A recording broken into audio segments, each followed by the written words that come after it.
Ma mission TV, le miroir du monde. Donc bazui mukato na kanise ke omoni verti Jésus bango mabunda beye wana o boye na boye.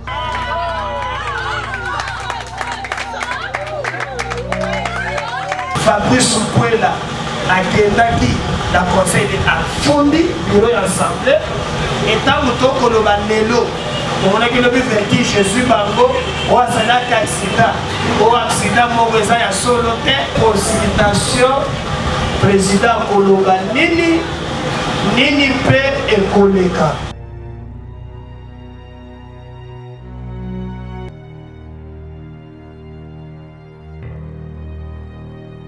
Donc accord est à bisoté. Alors biso parti na biso et le bâti clair la likambo owana et sengeli président a dégagé nouvelle majorité. Posez-vous la question. Est-ce que vous avez pépé le gamba pour démissionner de Abobo Yanaye?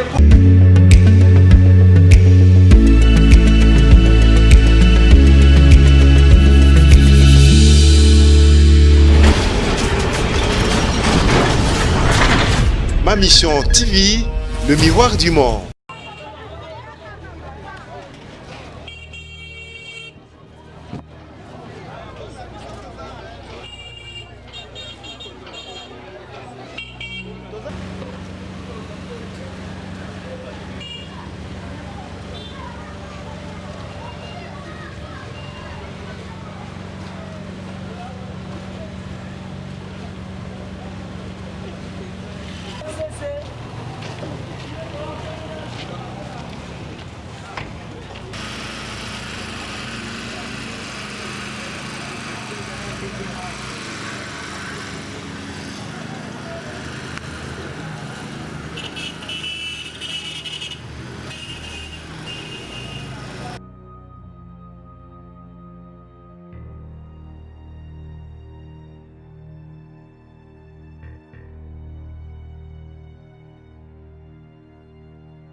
Le président mesdames, maintenant vous avez d'abord cédé les micros, je voudrais que vous acclamez encore très fort pour le président. Je voudrais que vous l'acclamez encore. Merci beaucoup, merci beaucoup. Sans plus tarder, je vais passer la parole au président national de la Cameroun.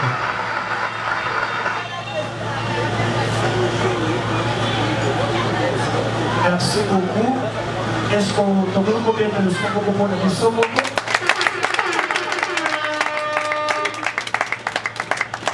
Congo en avant. Congo na motema. Congo en avant. Congo na motema. Congo en avant. Congo na motema. Congo na motema. Congo na motema. Merci beaucoup.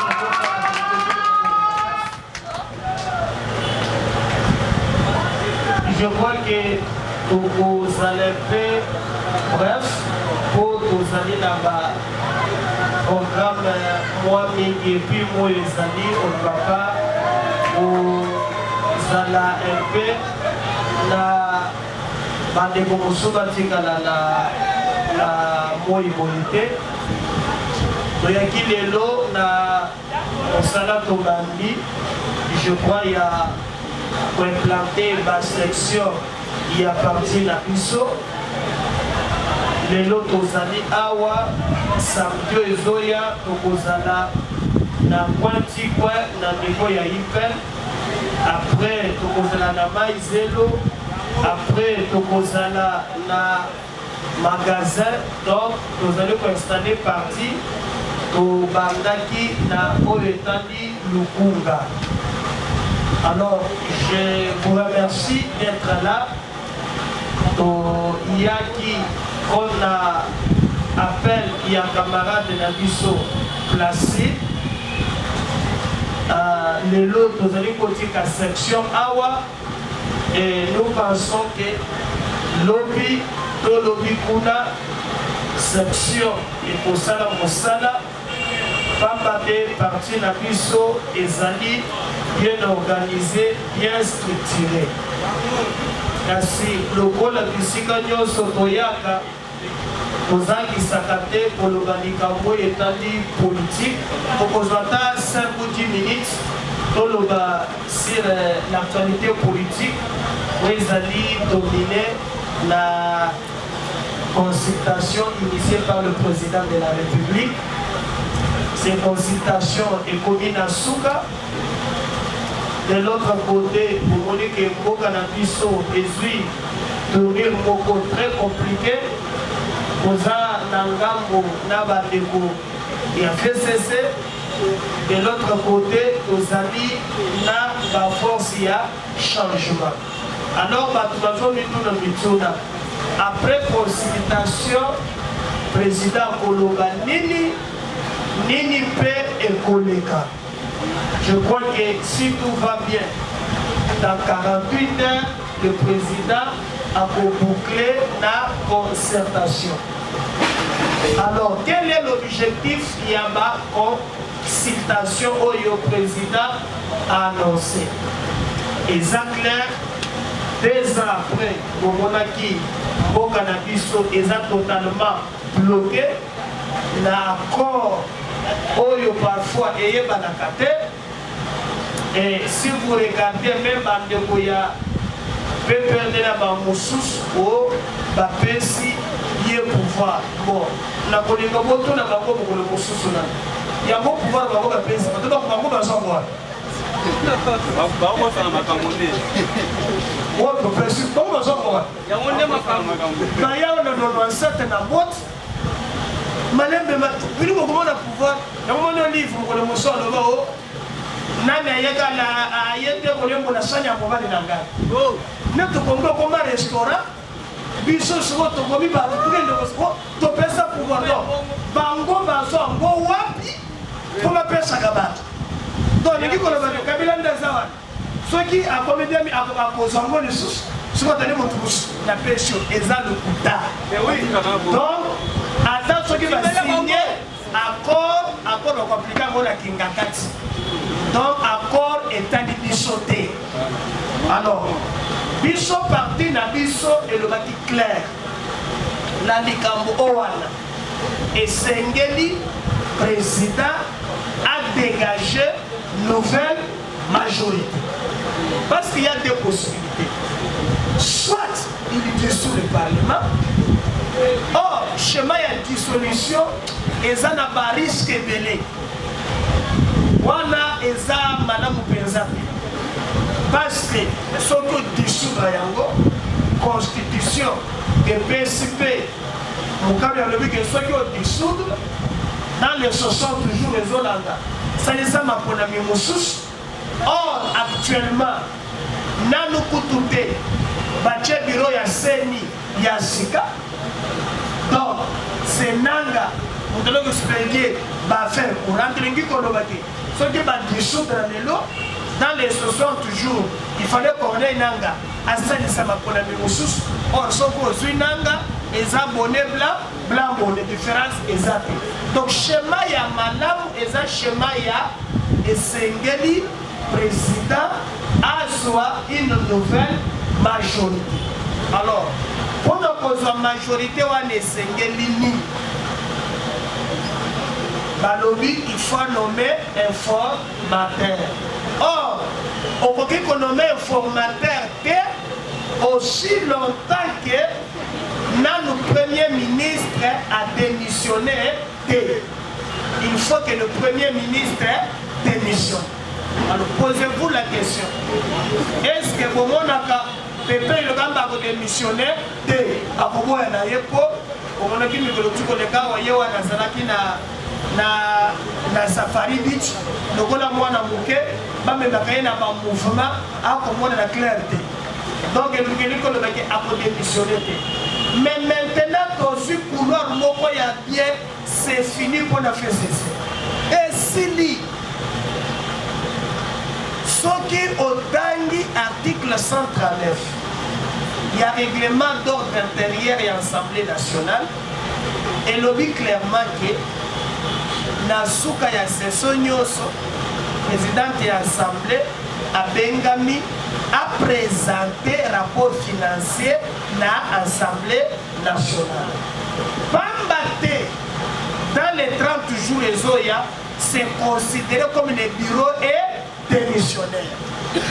Ndebo Monaki, Fabrice Mpuela, Akendaki, la conseil d'État, Fondi, bureau d'Assemblée, et tant que le Banelo, on a que le vertige Jésus Bango, ou Azana accident, ou accident mauvais à solo terre, au banque, donc, vous voyez que déjà avantage, la requête a été recevable et fondée et signée. Ceux qui m'ont dit est recevable et fondée, il n'y a pas match.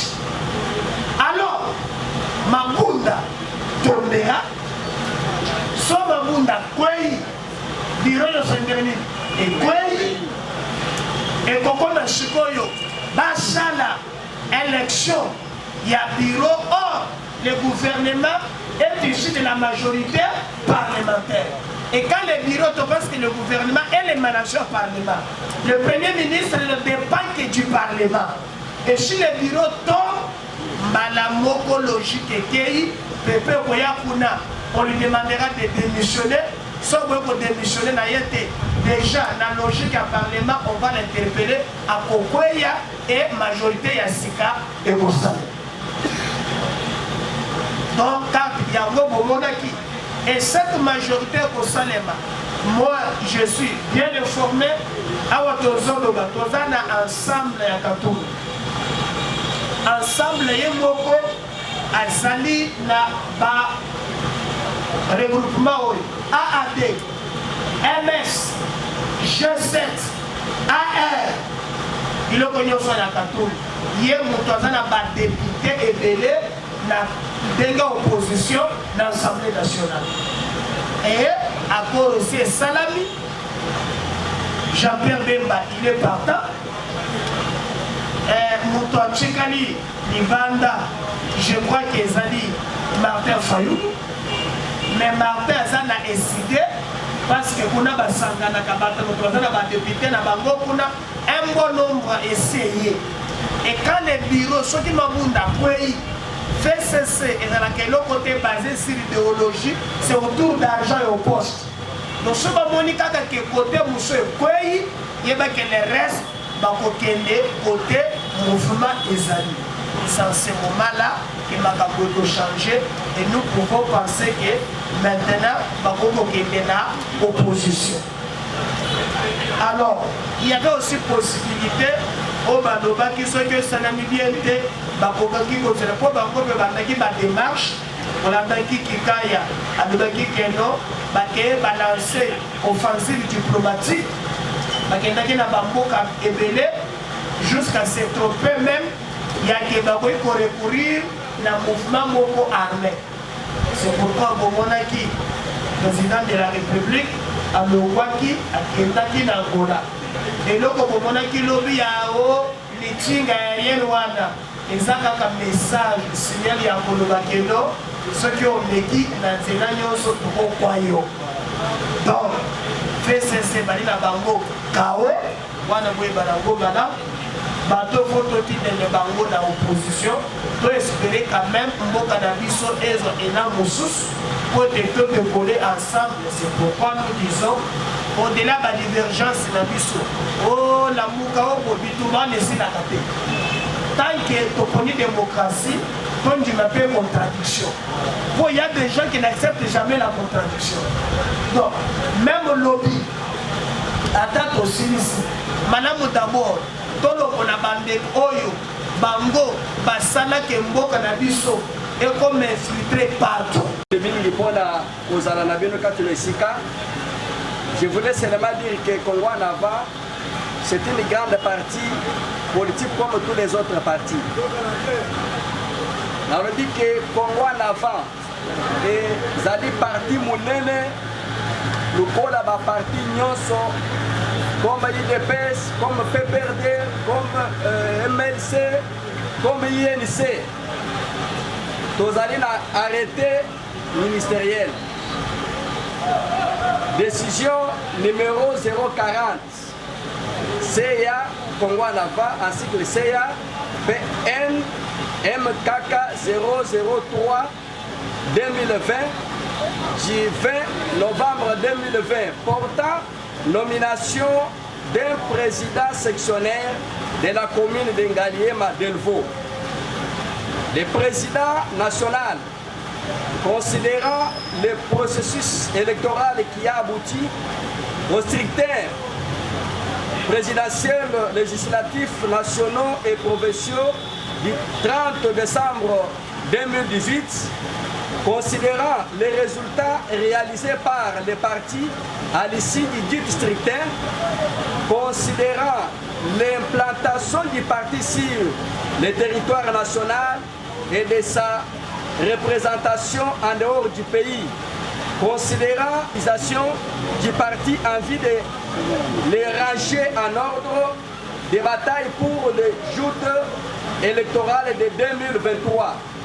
Vu les articles 46 et 48 des statuts, vu la nécessité et l'urgence, décide, article 1er, est nommé président sectionnaire de la commune de Ngaliema Delvaux au regard de son nom, post-nom et prénom, les camarades, je cite, Chibamba Placide. S'il est là, il va se mettre debout, notre président de la sectionnaire.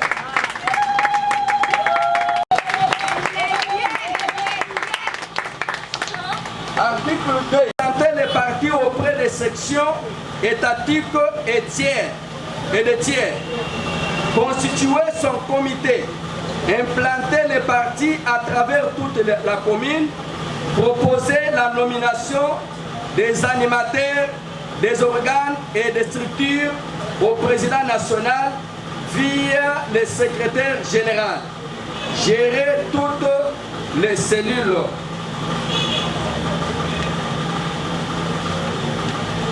Article 3. Sont abrogées toutes les dispositions antérieures contraires à la présente décision. Article 4. Le secrétaire général est chargé de l'exécution de la présente décision qui entre en vigueur à la date de sa signature. Fait à Kinshasa le 20 novembre 2020, président national, Médard Kangolongo, président national. Merci. Nous demandons aux camarades classiques de se tenir debout. On nous amène les insignes du parti.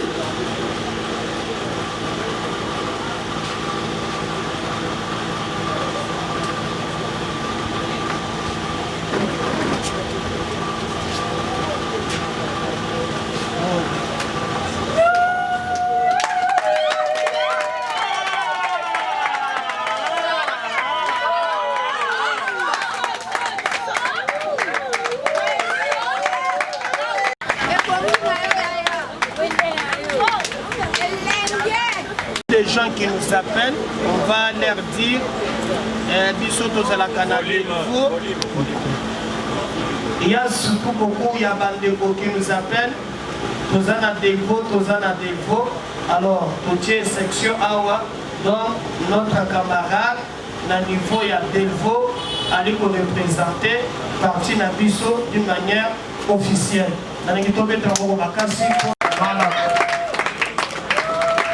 Merci beaucoup. Merci. Et je crois que sur la proposition, il y a un comité d'ailleurs.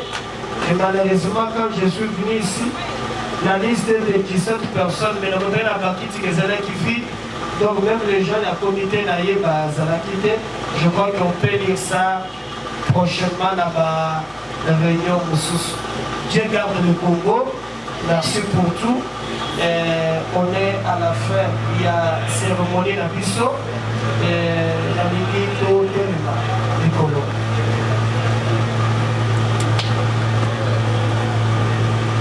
Bon, toya na Ngaliema, précisément na Delvaux, tu as installé section il y a parti. Donc mission na Bisso a installé section et tu as installé Yango. Tu es ici na Bandeko Nyoso. balingaka biso babengaka biso toza na Delvaux bayeba ke awa na avenue Musei numéro 1 sokoti na Lalu boya wana nde bisika siège oyo ya section na biso ya Congo Anava ezali donc présence na biso ezali ko redynamiser ko implanter partout surtout to bande na Lukunga lelo toza awa samedi prochain tokozela na Ipen na coin toko continuer pour na installer partie des missions principales to mais et puis que ça que biso to échanger na population batuni biso mituna sur les enjeux de l'air. Non, je crois que tout le monde na speech to encourager ba congolais bande ya FCC ba komi makale kale donc bazui mukato na kanise que au moins verti Jésus bango mabunda beye wana o boye na boye te bazusi bakokata na likambo. Il n'a pas respecté la procédure. Tant que la majorité a basculé et a basculé, donc nous pensons pour nous que Makambo est très bien. Mais l'élo, tu es uniquement installé d'abord section Nabiso, na niveau ya Ngaliema, na Delvaux, objectif, il y a l'élo. Redynamisation et implantation, il y a parti. Merci.